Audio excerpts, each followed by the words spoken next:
Hello, and welcome to our last episode of the Zombie Wars series. Congratulations, you have managed through the whole series.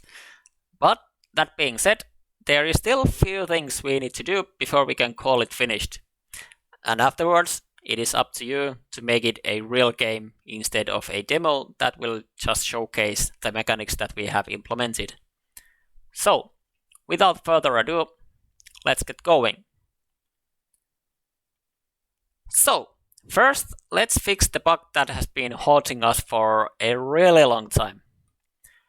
And you can see it here if we play the game and try to die as fast as possible. Like so, the gun will go to the up left corner.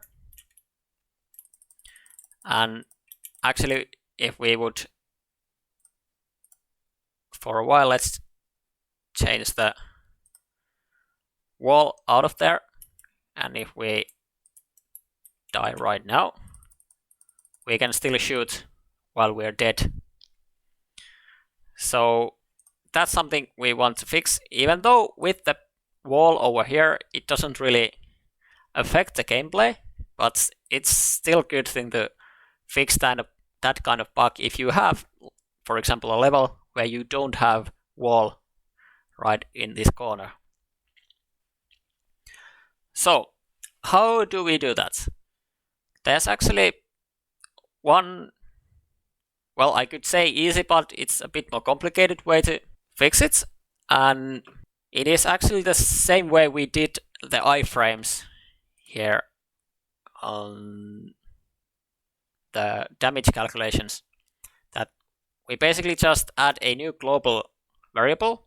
Well, let's make here add another variable. Let's call it can shoot, and let's make it boolean and press OK. Then when we check if we press the left button or click the left button, here we can add another condition where we check that if can shoot is true. And for here, let's make it be true initially. And now here, if we die, we just add a new action where we will set the can shoot to be false. And let's do it before we wait the 1 second. And now we shouldn't be able to shoot while we're dead.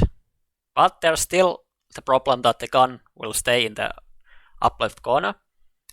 And to fix that, we can just add another action, and we just destroy the rifle. And again, do that here when we destroy the player. And finally, let's add on start of layouts. I think we don't have any in here. Yeah, looks like it. So let's add it right over here on startup layout. And on the startup layout, we want to set the can shoot to be true again. And now it should work.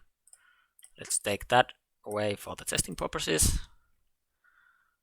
Now, if we keep shooting over here all the time before we die, if someone could kill us, yeah, now we can't shoot when we're dead, and the gun doesn't stay up in this corner.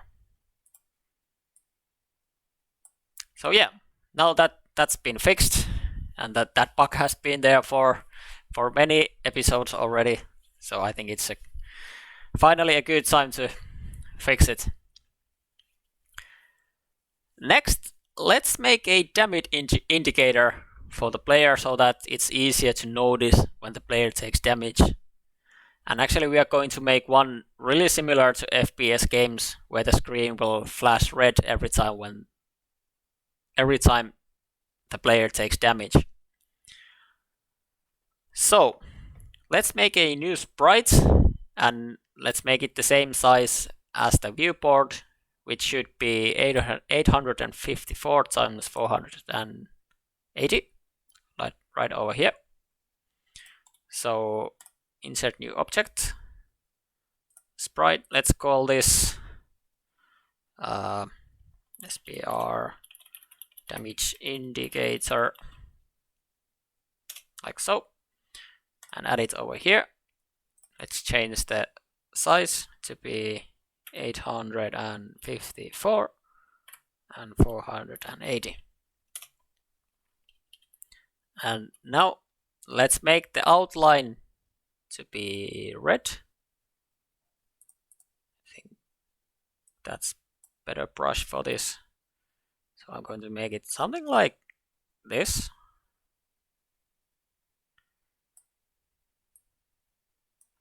And then maybe a few spikes or something like that.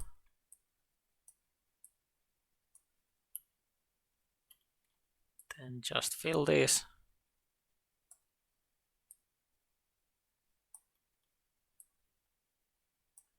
And of course be free to make it look better. This is just something I can do really quickly and doesn't look that good.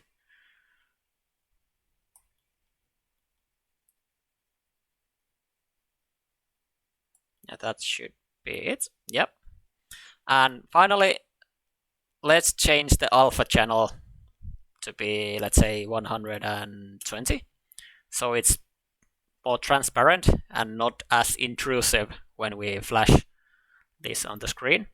So we can just take the bucket and change it to be more transparent, like so. And now,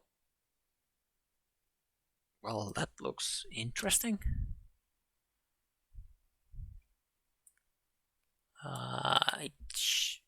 Wait, what?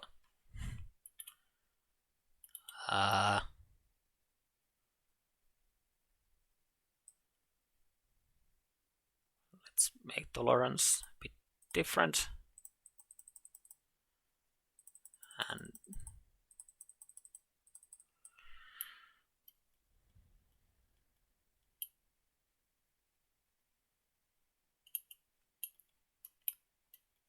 well,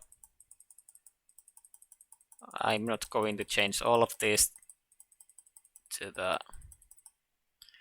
be transparent, as there was something went wrong with that the bucket tool. But if I would try to draw it like this, as you can see, because we are moving the brush all the time, so if we would press once, it would make it transparent. But if we move it, it will make it, well, not transparent at all. So we have to do it with the bucket tool afterwards. Here on the constructs sprite editor. But yeah, I think that's good enough. Oh, let's change the origin point to top left so we can align it better with. Wait, what? Okay, now it's better. Now it's aligned with the viewport. And then we add a fade behavior for it right over here. And first, let's make opacity to 0 so we don't have to look it all the time. Then let's make it fade in time to be, let's say, 0.25, and fade out time half a second, and take off the destroy option. And then we just go to the event sheet and make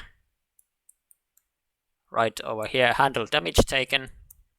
Here we make a new action, take the damage indicator, and here restart the fade.